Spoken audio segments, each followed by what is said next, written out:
वरुणेन्द्ररुद्रमरुतस्तुन्वन्ति दिव्यैस्तवैः वेदैः साङ्गपदक्रमोपनिषदैः गायन्ति यं सामगाः ध्यानावस्थित तद्गतेन मनसा पश्यन्ति यं योगिनो यस्यान्तं न विदुःसुरासुरगणाः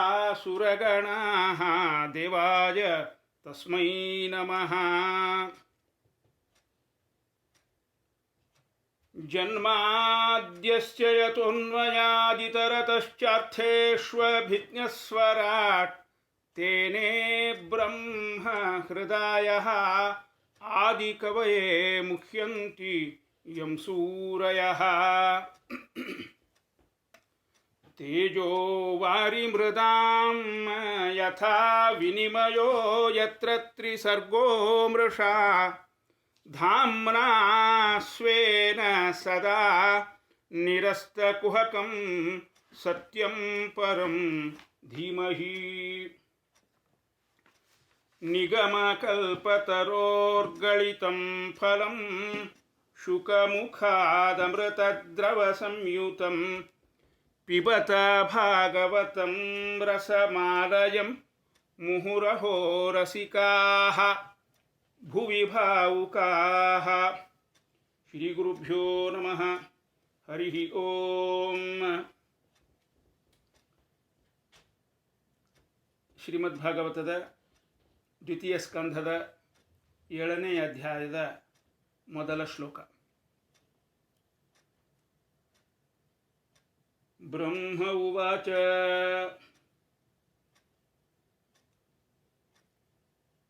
ಯತ್ರೋದ್ಯತಕ್ಷಿತಿತಲೋದ್ಧರಣಾಯ ಬಿಭ್ರತ ಕ್ರೌಡೀಂ ತನುಂ ಸಕಲಯಜ್ಞಮಯೀಂ ಅನಂತಃ ಅಂತರಮಹಾರ್ಣವ ಉಪಾಗತಂ ಆದಿದೈತ್ಯಂ ತಂ ದ್ರಂಷ್ಟ್ರಯಾದ್ರಿಮಿವ ವಜ್ರಧರೋ ದದಾರ.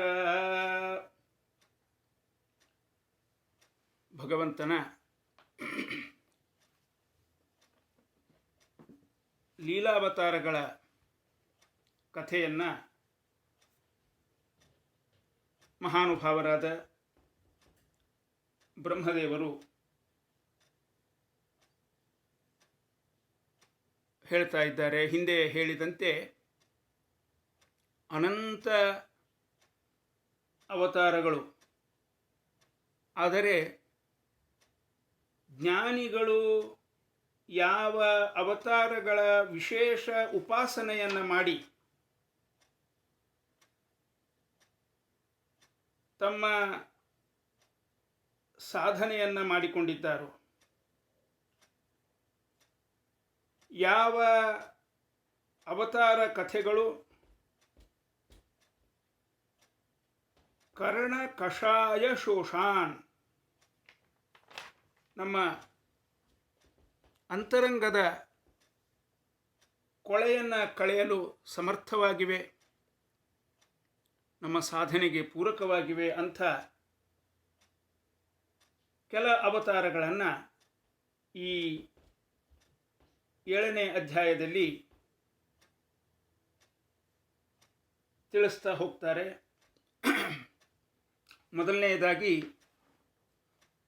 ವರಾಹ ಅವತಾರದ ವರ್ಣನೆ ಈ ಶ್ಲೋಕದಲ್ಲಿ. ಯತ್ರ ಅನಂತಃ ಕ್ಷಿತಿತಲ ಉದ್ಧರಣಾಯ ಬಿಭ್ರತ್ ಅಥವಾ ಕ್ಷಿತಿತಲ ಉದ್ಧರಣಾಯ ಉದ್ಯತಃ ಸಕಲ ಯಜ್ಞಮಯೀಂ ಕ್ರೌಡೀಂ ತನೂಂ ಬಿಭ್ರತ್ ಮಹಾರ್ಣವೇ ಅಂತಃ ಉಪಾಗತಂ ತಂ ಆದಿದೈತ್ಯಂ ವಜ್ರಧರಃ ಅದ್ರಿಮಿವ ದಂಷ್ಟ್ರಯ ದದಾರ. ಏನು ಅನ್ವಯ ಅರ್ಥ? ಆ ಅನಂತನಾಗಿರ್ತಕ್ಕಂಥ ಸ್ವಾಮಿ,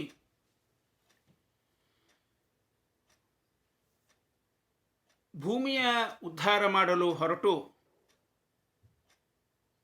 ಯಜ್ಞಮಯವಾದ ವರಾಹ ಅವತಾರವನ್ನು ಸ್ವೀಕಾರ ಮಾಡಿ ಪ್ರಳಯ ಸಮುದ್ರದ ಒಳಗೆ ಕಂಡ ಆದಿದೈತ್ಯನನ್ನು ವಜ್ರಾಯುಧಧಾರಿಯಾದ ಇಂದ್ರ ಬೆಟ್ಟವನ್ನು ಸೀಳುವಂತೆ ಸೀಳಿ ಸಂಹಾರ ಮಾಡಿದ. ಇದಿಷ್ಟು ಸಾಮಾನ್ಯ ಶ್ಲೋಕದಲ್ಲಿನ ಶಬ್ದಾರ್ಥ. ತಾತ್ಪರ್ಯ ನೋಡೋಣ. ಇಲ್ಲಿ ಎಲ್ಲೂ ಹಿರಣ್ಯಾಕ್ಷನ ಸಂಹಾರ ಅನ್ನೋ ಹಿರಣ್ಯಾಕ್ಷನ ಹೆಸರು ಇಲ್ಲ. ವಿಶೇಷಣಗಳಿಂದ ಇದು ಹಿರಣ್ಯಾಕ್ಷ ಅನ್ನೋ ದೈತ್ಯನ ಸಂಹಾರಕ್ಕೆ ಸಂಬಂಧಿಸಿದ್ದು ಅನ್ನೋದನ್ನು ತಿಳಿಯಬಹುದು. ಶ್ಲೋಕದಲ್ಲಿ ಮುಖ್ಯ ಶಬ್ದ ಕ್ರೌಡೀಂ ತನುಂ. ಸಂಸ್ಕೃತದಲ್ಲಿ ಕ್ರೋಡ ಅಂದರೆ ವರಾಹ. ನಿಮಗೆಲ್ಲ ಗೊತ್ತಿರೋ ಹಾಗೆ ವರಾಹ ಅವತಾರದಲ್ಲಿ ನಡೆದ ಮುಖ್ಯ ಘಟನೆಗಳು ಎರಡು. ಒಂದು ಭೂಮಿಯ ಉದ್ಧಾರ, ಇನ್ನೊಂದು ಹಿರಣ್ಯಾಕ್ಷನ ಸಂಹಾರ. ಈ ಎರಡು ಘಟನೆಗಳನ್ನೇ ಶ್ಲೋಕದಲ್ಲಿ ಎರಡು ಶಬ್ದಗಳಿಂದ ತಿಳಿಸ್ತಾ ಇದ್ದಾರೆ. ಕ್ಷಿತಿತಳ ಉದ್ಧರಣಾಯ. ಕ್ಷಿತಿತಳ ಅಂದರೆ ಭೂಮಿ, ಉದ್ಧರಣಾಯ ಉದ್ಧಾರ ಮಾಡಲಿಕ್ಕೆ. ಇನ್ನೊಂದೇನು? ಆದಿದೈತ್ಯಂ ದಂಷ್ಟ್ರಯ ದದಾರ. ಆದಿದೈತ್ಯನನ್ನು ಅಂದರೆ ಹಿರಣ್ಯಾಕ್ಷನನ್ನು ದಂಷ್ಟ್ರಯ ಕೋರೆಯಿಂದ ದದಾರ ಸೀಳಿದ. ಇನ್ನು ವಿಶೇಷ ವಿಷಯಗಳನ್ನು ನೋಡೋಣ. ಈ ವರಾಹ ಅವತಾರಕ್ಕೆ ಯಜ್ಞವರಾಹ ಅಂತ ಹೆಸರು. ಶ್ಲೋಕದಲ್ಲೂ ಕೂಡ ಯಜ್ಞಮಯೀಂ ಅನ್ನೋ ವಿಶೇಷಣ. ಈ ಕ್ರೌಡಿ ತನು ಅಂದರೆ ವರಾಹ ಶರೀರಕ್ಕೆ ಇದು ಎಂಥದ್ದಿದು? ಯಜ್ಞಮಯೀಂ ಕ್ರೌಡೀಂ ತನು. ಆಚಾರ್ಯರು ದ್ವಾದಶ ಸ್ತೋತ್ರದಲ್ಲಿ ಭೂಮಿ ವಿಧಾರಕ ಯಜ್ಞವರಾಂಗ ಅಂತ ಅಲ್ಲೂ ಯಜ್ಞವರಾಂಗ ಅನ್ನೋ ವಿಶೇಷಣದಿಂದ ಈ ವರಾಹರೂಪಿ ಭಗವಂತನನ್ನು ಸ್ತೋತ್ರ ಮಾಡಿದ್ದಾರೆ. ಸೂಕರ ರೂಪಕ ದಾನವ ಶತ್ರೋ ಭೂಮಿ ವಿಧಾರಕ ಯಜ್ಞವರಾಂಗ. ಸೂಕರ ರೂಪಕ ವರಾಹಾವತಾರ ತಾಳಿದವನೇ ದಾನವ ಶತ್ರೋ. ಹಿರಣ್ಯಾಕ್ಷ ಅನ್ನೋ ದಾನವನಿಗೆ ಶತ್ರುವೇ. ಭಗವಂತನಿಗೆ ಯಾರೂ ಶತ್ರುಗಳಿಲ್ಲ. ದಾನವರಿಗೆ ಭಗವಂತ ಶತ್ರು, ದಾನವ ಶತ್ರು. ಭೂಮಿ ವಿಧಾರಕ, ಭೂಮಿಯನ್ನು ಎತ್ತಿ ಹಿಡಿದವನೇ, ಧಾರಣೆ ಮಾಡಿದವನೇ, ಉದ್ಧರಿಸಿದವನೇ. ಯಜ್ಞವರಾಂಗ, ಆ ಯಜ್ಞ ರೂಪಿಯಾದ ಅಂತೆಯೇ ವರ ಅಂಗ, ಶ್ರೇಷ್ಠ ಅವತಾರ. ಯಾಕೆ ಈ ವರಾಹ ಅವತಾರಕ್ಕೆ ಯಜ್ಞವರಾಹ ಅಂತ ಹೆಸರು? ಭಾಗವತ ಗ್ರಂಥದ 3ನೇ ಸ್ಕಂದದ 13ನೇ ಅಧ್ಯಾಯದಲ್ಲಿ ಶ್ಲೋಕ 34ರಿಂದ 38ರವರೆಗೆ 5 ಶ್ಲೋಕಗಳಲ್ಲಿ ಈ ವಿಷಯದ ವಿವರ ಬಂದಿದೆ. 35ನೇ ಶ್ಲೋಕ, ರೂಪಂ ತವ ಏತನ್ನನು ಅಧ್ವರಾತ್ಮಕಂ. ಈ ನಿನ್ನ ವರಾಹ ರೂಪ ಅಧ್ವರಾತ್ಮಕಂ, ಯಜ್ಞಮಯ. ಯಾಕೆ? ಛಂದಾಂಸಿ ಯಸ್ಯ ತ್ವಚಿ. ತ್ವಚಿ ತೊಗಲಿನಲ್ಲಿ, ಛಂದಾಂಸಿ ಎಲ್ಲ ವೈದಿಕ ಛಂದಸ್ಸುಗಳು. ಬರ್ಹಿ ರೋಮಸು ದರ್ಭೆಗಳು ಕೂದಲಿನಲ್ಲಿ. ಆಜ್ಯಂ ದೃಶಿ ದೃಷ್ಟಿಯಲ್ಲಿ ಯಜ್ಞದ ಹವಿಸ್ಸು. ತ್ವಂಘ್ರಿಷು ಚಾತುಹೋತ್ರಂ ನಿನ್ನ 4 ಅಂಘ್ರಿ ಅಂದರೆ ಪಾದಗಳಲ್ಲಿ ಚಾತುಹೋತ್ರಂ 4 ಯಜ್ಞಪುರುಷರು, ಹೋತ, ಉದ್ಗಾತ, ಅಧ್ವರ್ಯು, ಬ್ರಹ್ಮ ಇವರು ಸನ್ನಿಹಿತರಾಗಿದ್ದಾರೆ. ಅಲ್ಲೇ ಮುಂದಿನ ಶ್ಲೋಕದಲ್ಲಿ ಯಜ್ಞದ ಸಮಸ್ತ ಪರಿಕರಗಳು ಸೃಕ್, ಸ್ರುವ, ಇಡ, ಚಮಸ, ಇಷ್ಟಿ ಈ ಮುಂತಾದವು ವರಾಹಸ್ವಾಮಿಯ ಯಾವ ಯಾವ ಅಂಗಗಳಲ್ಲಿವೆ ಅನ್ನೋದನ್ನು ವಿಸ್ತಾರವಾಗಿ ನಿರೂಪಿಸಿದ್ದಾರೆ. ಹೀಗೆ ಯಜ್ಞದ ಸಕಲ ಸಲಕರಣೆಗಳನ್ನು ಭೂಮಿಗೆ ಅನುಗ್ರಹಿಸಿದ ಅವತಾರ ಇದು. ಆದ್ದರಿಂದ ವರಾಹ ಅವತಾರವನ್ನು ಯಜ್ಞವರಾಹ ಅಂತ ಕರೆಯೋ ರೂಢಿ ನಮ್ಮಲ್ಲಿ ಬಂದಿದೆ. ಇನ್ನು ಶ್ಲೋಕದಲ್ಲಿನ ಇನ್ನೊಂದು ವಿಶೇಷಣ ಆದಿದೈತ್ಯಂ. ಆದಿದೈತ್ಯ ಅಂದರೆ ಅಕ್ಷರಶಃ ಅರ್ಥ ಮೊದಲನೇ ದೈತ್ಯ. ಏನು ಈ ವಿಶೇಷಣದ ಔಚಿತ್ಯ? ಮೊದಲ ದೈತ್ಯ ಅಂದರೆ ಏನು? ಅಂದರೆ ಇಬ್ಬರಿದಾರ? ಇಲ್ಲದೇ ಇದ್ದರೆ ಮೊದಲನೇ ದೈತ್ಯ ಅನ್ನೋ ವಿಶೇಷಣಕ್ಕೆ ಸಾರ್ಥಕ್ಯ ಏನು? ಅದಕ್ಕೆ ಟಿಪ್ಪಣಿಕಾರರು ಬರೀತಾರೆ, ಇಬ್ಬರು ಹಿರಣ್ಯಾಕ್ಷ ಅನ್ನೋ ಹೆಸರಿನ ದೈತ್ಯರು ಇದ್ದರು. ಸ್ವಯಂಭುವ ಮನ್ವಂತರದಲ್ಲಿ ಮತ್ತು ವೈವಸ್ವತ ಮನ್ವಂತರದಲ್ಲಿ. ಹೀಗಾಗಿ ವರಾಹ ಅವರನ್ನು ನಿಗ್ರಹ ಮಾಡಲಿಕ್ಕೆ ವರಾಹ ಅವತಾರವೂ ಕೂಡ 2 ಸಲ ಆಗಿದೆ. ವರಾಹಸ್ವಾಮಿ 2 ಬಾರಿ ಕಾಣಿಸಿಕೊಂಡು ಹಿರಣ್ಯಾಕ್ಷ ಅನ್ನೋ ದೈತ್ಯನ ಸಂಹಾರ ಮಾಡಿ ಭೂಮಿಯ ಉದ್ಧಾರ ಮಾಡಿದ. ಹೀಗಾಗಿ ಆದಿದೈತ್ಯಂ ಅನ್ನೋ ವಿಶೇಷಣ ಬಳಸಿದ್ದಾರೆ. ಇಲ್ಲಿರೋ ವರ್ಣನೆ ಸ್ವಯಂಭುವ ಮನ್ವಂತರದ ಆದಿ ಹಿರಣ್ಯಾಕ್ಷನದ್ದು. ಮುಂದೆ ತೃತೀಯ ಸ್ಕಂಧದಲ್ಲಿ ವೈವಸ್ವತ ಮನ್ವಂತರದಲ್ಲಿ ಬರುವ 2ನೇ ಹಿರಣ್ಯಾಕ್ಷನ ಸಂಹಾರದ ಕಥೆ ವಿಸ್ತಾರವಾಗಿ ನಿರೂಪಣೆ ಮಾಡಿದ್ದಾರೆ.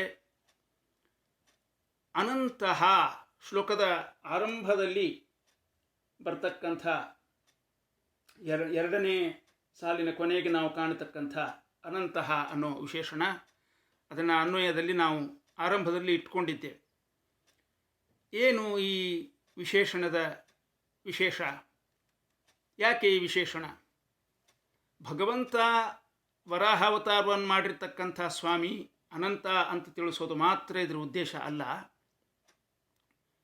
ಈ ವರಾಹ ಅವತಾರ ಅಂತವಿಲ್ಲದ ಅವತಾರ. ಮೊದಲು ಸ್ವಯಂಭುವ ಮನ್ವಂತರದಲ್ಲಿ ಮಾಡಿದ ವರಾಹ ಅವತಾರ ನಾಶ ಆಗದೆ ಉಳಿದು ಅದೇ ಮತ್ತೆ ವೈವಸ್ವತ ಮನ್ವಂತರದಲ್ಲಿ ಕಾಣಿಸಿಕೊಂಡಿತು. ಇದನ್ನು ತಿಳಿಸಲಿಕ್ಕೆ ಅನಂತ ಅನ್ನೋ ವಿಶೇಷಣ. ಆದ್ದರಿಂದ ಆದಿವರಾಹ ಮತ್ತು ಭೂವರಾಹ ಅಂತ ಅವುಗಳನ್ನು ಪ್ರತ್ಯೇಕಿಸಲಿಕ್ಕೆ ವಿಶೇಷಣಗಳನ್ನು ಹೇಳಿದರೂ ಕೂಡ ವರಾಹ ಅವತಾರ ಒಂದೇ. ಅದು ಅನಂತ ಆದ್ದರಿಂದ, ನಾಶವಿಲ್ಲದ್ದಾದ್ದರಿಂದ ಅದೇ ಅವತಾರ ಮತ್ತೊಂದು ಮನ್ವಂತರದಲ್ಲಿ ಕಾಣಿಸಿಕೊಂಡಿದೆ ಅನ್ನೋದನ್ನು ಸೂಚಿಸಲಿಕ್ಕೆ ಅನಂತಹ ಅನ್ನೋ ವಿಶೇಷಣವನ್ನು ಕೊಟ್ಟಿದ್ದಾರೆ. ಕೊನೆಯದಾಗಿ ಶ್ಲೋಕದಲ್ಲಿ ಬರ್ತಕ್ಕಂಥ ವಜ್ರಧರ ಅನ್ನೋ ವಿಶೇಷಣ. ವಜ್ರಧರ ಅಂದರೆ ವಜ್ರಾಯುಧ ಹಿಡಿದ ಇಂದ್ರ. ಅದ್ರಿಮಿವ ಪರ್ವತ ಸೀಳಿದಂತೆ ಅನ್ನೋ ಒಂದು ಅರ್ಥವನ್ನು ನಾವು ಹಿಂದೆ ನೋಡಿದ್ವಿ. ವಜ್ರಧರ ಅನ್ನೋದನ್ನು ವಜ್ರದಂತೆ ಕಠಿಣ ಶರೀರ ಧರಿಸಿದ ವರಾಹ ಅಂತ ವರಾಹ ಸ್ವಾಮಿಗೆ ಅನ್ವಯಿಸಿ, ವಜ್ರ ಹೇಗೆ ಕಲ್ಲನ್ನು ಪುಡಿಗೈಯಬಲ್ಲದೋ ಅದರಂತೆ ವರಾಹಸ್ವಾಮಿ ತನ್ನ ದೇಹದಿಂದ, ತನ್ನ ದಂಷ್ಟ್ರಾದಿಂದ, ಕೋರೆಯಿಂದ ಅನಾಯಾಸವಾಗಿ ದೈತ್ಯನ ನಾಶ ಮಾಡಿದ ಅನ್ನೋ ದೃಷ್ಟಾಂತವನ್ನು ಒಬ್ಬ ಟಿಪ್ಪಣಿಕಾರರು ನೇರವಾಗಿ ಆ ವಜ್ರಧರ ಅನ್ನೋ ವಿಶೇಷಣವನ್ನು ವರಾಹರೂಪಿ ಭಗವಂತನಿಗೇನೆ ಅನ್ವಯಿಸಿ ಬರೆದಿದ್ದಾರೆ. ಇನ್ನು ಮಧ್ವಾಚಾರ್ಯರು ಹೇಗೆ ಬೇರೆ ಬೇರೆ ದೈತ್ಯನನ್ನು ಬೇರೆ ಬೇರೆ ರೀತಿಯಾಗಿ ಸಂಹರಿಸಿದ, ಕಿವಿಯಲ್ಲಿ ಹೊಡೆದು ಒಮ್ಮೆ, ದಂಷ್ಟ್ರಾದಿಂದ ಒಮ್ಮೆ ಅಂತ ಒಂದು ವಿಶೇಷವನ್ನು ತಾತ್ಪರ್ಯ ನಿರ್ಣಯದಲ್ಲಿ ತೋರಿಸಿದ್ದಾರೆ.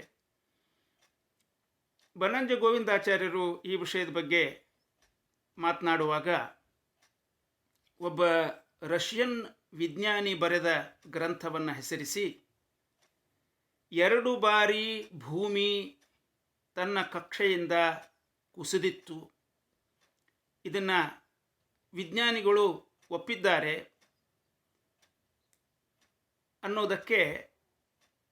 ಅನ್ನೋ ಸಂಗತಿಯನ್ನು ಹೇಳಿದ್ದು ನಿಮ್ಮಲ್ಲಿ ಕೆಲವರಿಗೆ ನೆನಪಿರಬಹುದು. ಅವರು ಭಾಗವತಕ್ಕೆ ಅರ್ಥ ಬರೆದ ಗ್ರಂಥದಲ್ಲೂ, ಈ ಭಾಗವತದ ಶ್ಲೋಕಾರ್ಥ ಬರೆದ ಗ್ರಂಥದಲ್ಲೂ ಇದರ ಉಲ್ಲೇಖ ಮಾಡಿದ್ದಾರೆ. ಇಮ್ಯಾನ್ಯುಯಲ್ ವೆಲಿಕೋಸ್ಕಿ, VELIKOWSKI VSKY, ರಷ್ಯನ್ ಲೇಖಕ. ಆತ ಬರೆದ ಗ್ರಂಥದ ಹೆಸರು ವರ್ಲ್ಡ್ಸ್ ಇನ್ ಕೊಲ್ಯೂಷನ್. ಬನಂಜಿಯವರು ಈ ಗ್ರಂಥದ ಹೆಸರನ್ನು ಉಲ್ಲೇಖ ಮಾಡಿದ್ದಾರೆ. ಕುತೂಹಲಕ್ಕೆ ನಾನು ಆನ್ಲೈನ್ ಹೋಗಿ ಈ ಗ್ರಂಥ ಸಿಗುತ್ತದಾ ಅಂತ ಹುಡುಕಿದೆ. ಗ್ರಂಥ ಸಿಕ್ಕಿದೆ. ಸುಮಾರು 230 ಪುಟಗಳ ಪುಸ್ತಕ ಸಾಫ್ಟ್ ಕಾಪಿನಲ್ಲಿ. ಪೂರ್ಣ ಪುಸ್ತಕ ಆನ್ಲೈನ್ ಅವೈಲೇಬಲ್ ಇದೆ. ಸುಮಾರು 4-5 ದಿವಸಗಳಿಂದ ಈ ಪುಸ್ತಕ ಓದ್ತಾ ಇದ್ದೇನೆ. ಸುಮಾರು ಅರ್ಧದಷ್ಟು ಓದಿದ್ದೇನೆ, ಇನ್ನೂ ಓದ್ತಾ ಇದ್ದೇನೆ. ಪೂರ್ತಿ ಅರ್ಥವಾಗದೇ ಇದ್ದರೂ ಬಹುಭಾಗ ಅರ್ಥವಾಗ್ತದೆ. ಇದಕ್ಕೇನು ಹೈ ಲೆವೆಲ್ ಆಸ್ಟ್ರಾನಮಿ ಆಗಲಿ ಫಿಸಿಕ್ಸ್ ಆಗಲಿ ಬೇಕಾಗಿಲ್ಲ. ನನಗೆ ಅರ್ಥ ಆಗ್ತದೆ ಅಂದರೆ ಪ್ರಾಯಃ ನೀವು ಯಾರು ಓದಿದ್ರೂ ಅರ್ಥ ಆಗ್ತದೆ. ಅಲ್ಲಲ್ಲಿ ಅರ್ಥವಾಗದ ಭಾಗಗಳು ಕೆಲವು ಇದ್ದರೂ ಬಹುಭಾಗ ಅರ್ಥವಾಗುವಂಥದ್ದು. ಯಾರಾದರೂ ಈ ಗ್ರಂಥವನ್ನು ಓದಲಿಕ್ಕೆ ಆಸಕ್ತರಿದ್ದರೆ ಆನ್ಲೈನ್ ನೋಡಬಹುದು. ಪುಸ್ತಕದ ಹೆಸರು ಹಾಕಿದ್ರೇ ವರ್ಲ್ಡ್ಸ್ ಇನ್ ಕೊಲ್ಯೂಷನ್ ಅಂತ ಪುಸ್ತಕದ ಹೆಸರು. ಗ್ರಂಥಕಾರನ ಹೆಸರು ಇಮ್ಯಾನ್ಯುಯಲ್ ವ್ಯಾಲಿಕೋವ್ಸ್ಕಿ, ರಷ್ಯನ್ ವ್ಯಕ್ತಿ. ಇಲ್ಲೇ ನ್ಯೂಜೆರ್ಸಿನಲ್ಲಿ ಇದ್ದವರು. 1950ನಲ್ಲಿ ಇದು ಪಬ್ಲಿಷ್ ಆಗಿದೆ. ಈಗ ಸುಮಾರು 40 ವರ್ಷಗಳ ಹಿಂದೆ ಅವರು ಕಾಲವಾದರು. ನನ್ನ ಹತ್ರ ಲಿಂಕ್ ಇದೆ.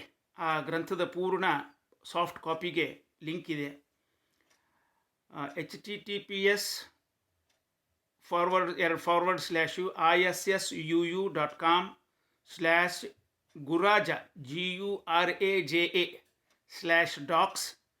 ಆಮೇಲೆ ವೆಲಿಕೋವ್ಸ್ಕಿ -ವರ್ಲ್ಡ್ಸ್ ಇನ್ ಕೊಲ್ಯೂಷನ್ ಅಂತ ಇಷ್ಟು ಹಾಕಿದರೆ, ಲಿಂಕ್ ಹಾಕಿದರೆ ಸಂಪೂರ್ಣ ಗ್ರಂಥ ನಮಗೆ ಓದಲಿಕ್ಕೆ ಸಿಗ್ತದೆ. ಈ ಪುಸ್ತಕದ ಹೆಸರು ಹಾಕಿದರೆ ವರ್ಲ್ಡ್ಸ್ ಇನ್ ಕೊಲ್ಯೂಷನ್ ಅಂತ ಪುಸ್ತಕದ ಹೆಸರು ಹಾಕಿದರೆ ವಿಕಿಪೀಡಿಯಾದಲ್ಲೂ britannica.comನಲ್ಲೂ ಪುಸ್ತಕದ ಬಗ್ಗೆ ಸಾಮಾನ್ಯ ಮಾಹಿತಿ ಕೂಡ ಲಭ್ಯವಿದೆ. ಇದೊಂದು ಅನ್ಯೂಶುವಲ್ ಕೈಂಡ್ ಬುಕ್ ಅಂತ ಹೇಳಬಹುದು. ಇಂಥ ಹೆಚ್ಚು ಪುಸ್ತಕಗಳು ಇಲ್ಲ.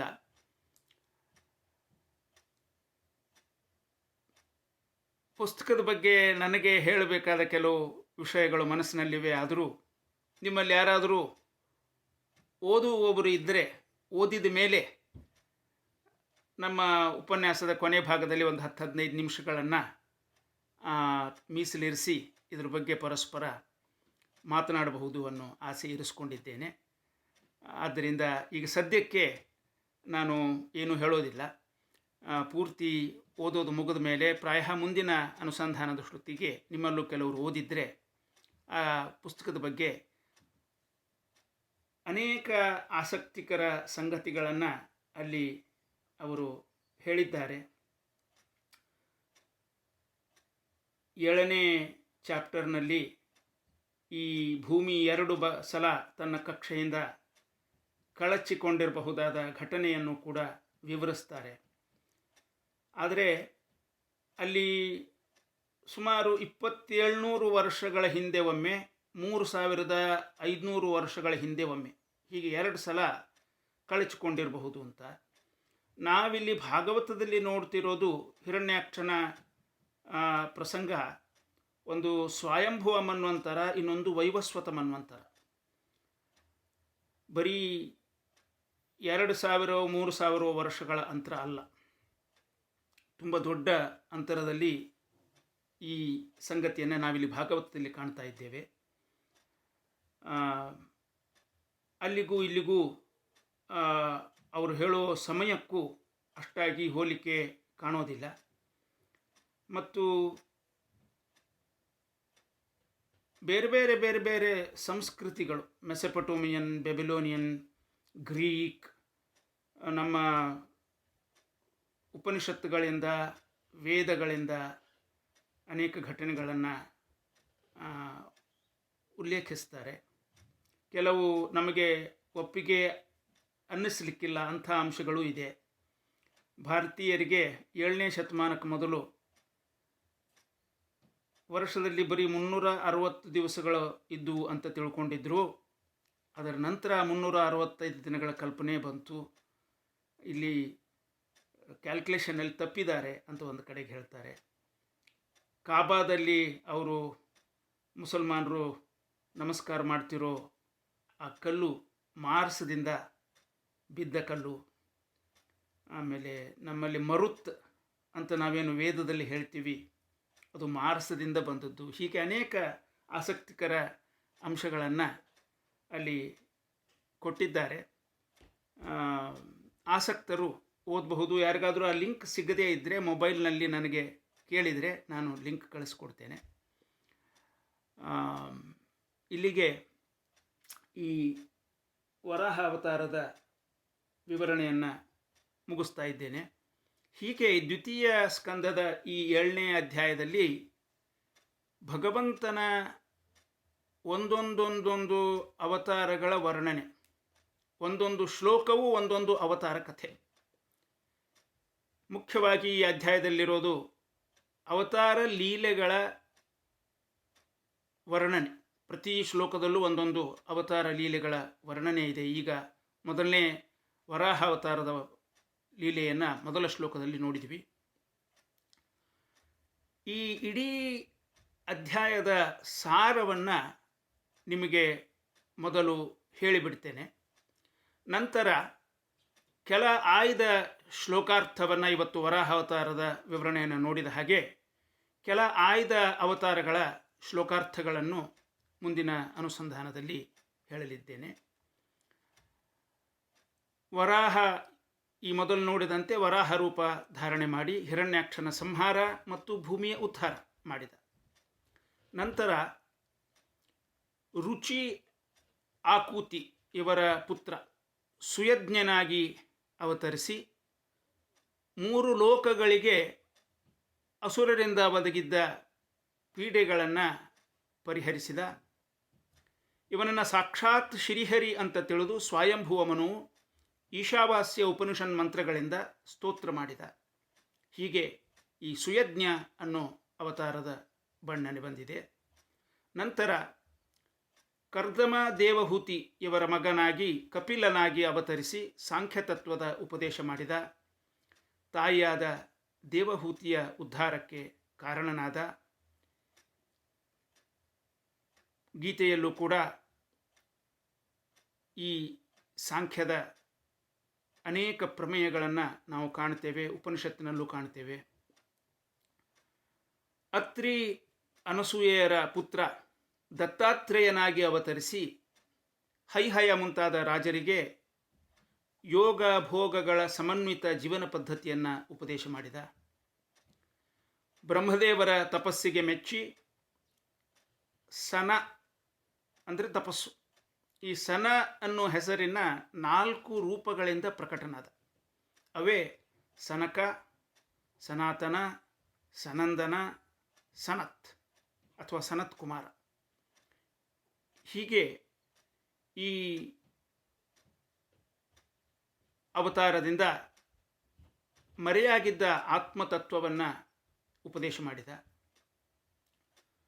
ಧರ್ಮ ಮತ್ತು ಮೂರ್ತಿ ಇವರಲ್ಲಿ ನರನಾರಾಯಣ ಎಂಬ ಹೆಸರಿನಿಂದ ಅವತಾರ ಮಾಡಿ ತಪಃಪ್ರಭಾವದಿಂದ ಕಾಮಾದಿಗಳನ್ನು ಹೇಗೆ ಜಯಿಸಬಹುದು ಅನ್ನೋದನ್ನು ಲೋಕಕ್ಕೆ ತೋರಿದ. ಇದರಲ್ಲಿ ನರ ಅನ್ನೋದು ಆವೇಶ, ನಾರಾಯಣ ಪೂರ್ಣಾವತಾರ. ಧ್ರುವನ ತಪಸ್ಸಿಗೆ ಮೆಚ್ಚಿ ಅವನಿಗೆ ಧ್ರುವಲೋಕ ಅನುಗ್ರಹಿಸಿದ ಅವತಾರ ಹರಿ ಅನ್ನೋ ಅವತಾರ. ವೇನ ಅನ್ನೋ ರಾಜನ ಶರೀರ ಮಥನದಿಂದ ಆವಿರ್ಭವಿಸಿ ಪೃಥು ಅನ್ನೋ ಹೆಸರಿನಿಂದ ಅವತರಿಸಿ ಭೂಮಿಯನ್ನೇ ಹಸುವನ್ನಾಗಿಸಿ ಜಗತ್ತಿಗೆ ಬೇಕಾದ ವಸ್ತುಗಳನ್ನು ಆ ಭೂದೇವಿಯಿಂದ ಕರೆದುಕೊಂಡ. ವಸುಂಧರಾ ಅನ್ನೋ ಹೆಸರನ್ನು ಸಾರ್ಥಕಗೊಳಿಸಿದ. ವೇನನನ್ನು ನರಕದಿಂದ ಉದ್ಧರಿಸಿ ಪುತ್ರ ಅನ್ನೋ ಹೆಸರನ್ನು ಸಾರ್ಥಕಪಡಿಸಿದ. ಕಾಳಿದಾಸ ತನ್ನ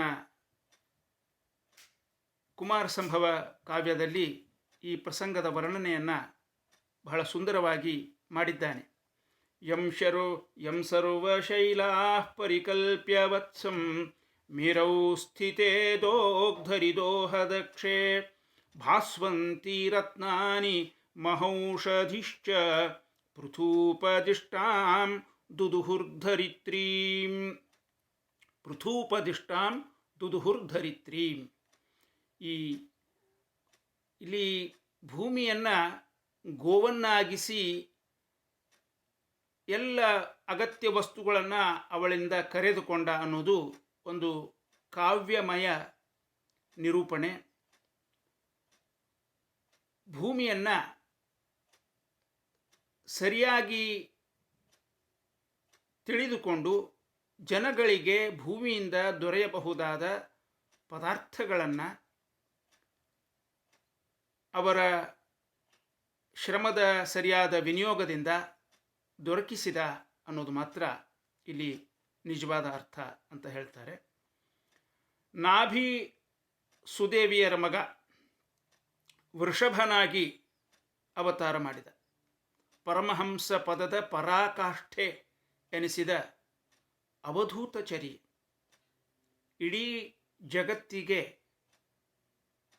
ಈ ಅವಧೂತಚರ್ಯೆಯ ಪರಿಚಯ ಮಾಡಿಸಿದ ಅವತಾರ ಈ ಋಷಭ ಅಂತಕ್ಕಂಥ ಅವತಾರ. ಜೈನರಿಗೆ ಪ್ರಥಮ ತೀರ್ಥಂಕರನಾಗಿ ಇಂದಿಗೂ ಪೂಜಿತನಾಗಿರ್ತಕ್ಕಂಥ ಅವತಾರ. ನಂತರ ಬ್ರಹ್ಮದೇವರು ಮಾಡಿದ ಯಜ್ಞದಲ್ಲಿ ಹಯಗ್ರೀವನಾಗಿ ಅವತರಿಸಿ ಅವನ ನಿಶ್ವಾಸದಿಂದ ವೇದಗಳು ಹೊರಹೊಮ್ಮಿದವು. ಅಖಂಡಾಮಲಂ ಪ್ರದಿಶ ಮೇ. ವಾದಿರಾಜ ತೀರ್ಥರು ಈ ಹಯಗ್ರೀವರೂಪಿ ಭಗವಂತನ ಸ್ತೋತ್ರವನ್ನು ಮಾಡಿದ್ದಾರೆ. ಖಂಡೀಭವದ್ ಬಹುಲ ಡಿಂಡೀರ ಜೃಂಭಣ ಸುಚಂಡೀಕೃತೋ ದಧಿಮಃ ಕಾಂಡಾತಿ ಚಿತ್ರಗತಿ ಶೌಂಡಾದ್ಯ ಹೈಮರದ ಭಾಂಡಾ ಪ್ರಮೇಯ ಚರಿತ ಚಂಡಾಶ್ವಕಂಠಮದ ಶುಂಡಾಲದೃಹೃದಯ ಗಂಡಾಭಿಖಂಡ ಕರದೋಃ ಚಂಡಾಮರೇಶ ಹಯತುಂಡಾಕೃತೆ. ಹಯತುಂಡಾಕೃತೆ ಅಂದರೆ ಹಯಗ್ರೀವರೂಪಿ ಭಗವಂತ. ಅಖಂಡಾಂ ಅಲಂ ದೃಶಂ ಪ್ರದಿಶ. ಅಖಂಡಾಂ ದೃಶಂ ಅಲಂ ಪ್ರದಿಶ.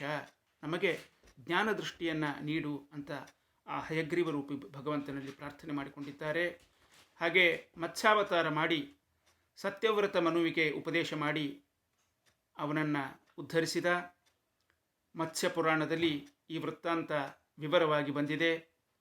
ವಾದಿರಾಜ ತೀರ್ಥರ ಪ್ರೋಷ್ಠೀಶ ವಿಗ್ರಹ ಅಂತ ಸ್ತೋತ್ರ ಆರಂಭ ಆಗೋದೇ, ಆ ದಶಾವತಾರ ಸ್ತೋತ್ರ ಆರಂಭ ಆಗೋದೇ ಈ ಮತ್ಸ್ಯಾವತಾರಿ ಭಗವಂತನ ವರ್ಣನೆ. ಪ್ರೋಷ್ಠೀಶ ಅಂದರೆ ಮತ್ಸ್ಯ. ಸಮುದ್ರ ಮಂಥನ ಕಾಲಕ್ಕೆ ಕಚ್ಚಪನಾಗಿ ಆಮೆಯಾಗಿ ಅವತರಿಸಿ ಮಂದರಾಚಲದ ಉದ್ಧಾರ ಮಾಡಿದ.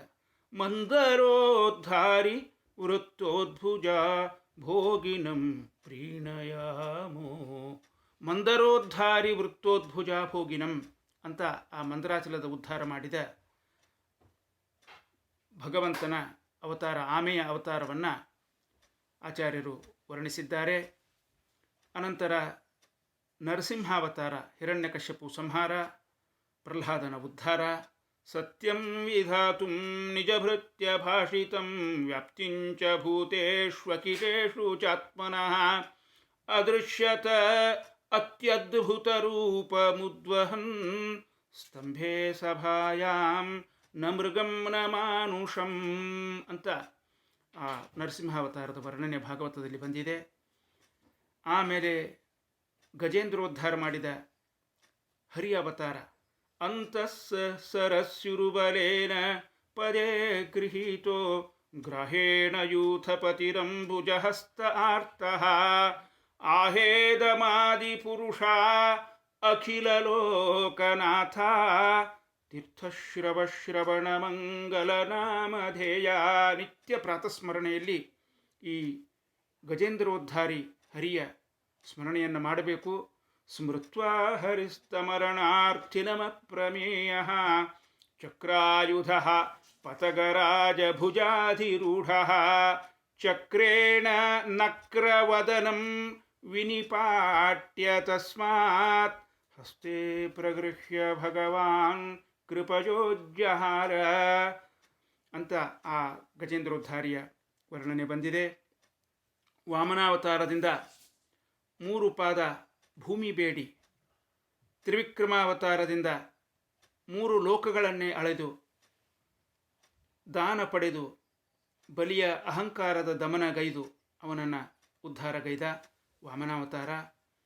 ಹಂಸ ಅನ್ನೋ ಅವತಾರದಿಂದ ನಾರದರಿಗೆ ಯೋಗ ಮತ್ತು ಜ್ಞಾನದ ಉಪದೇಶ ಮಾಡಿದ.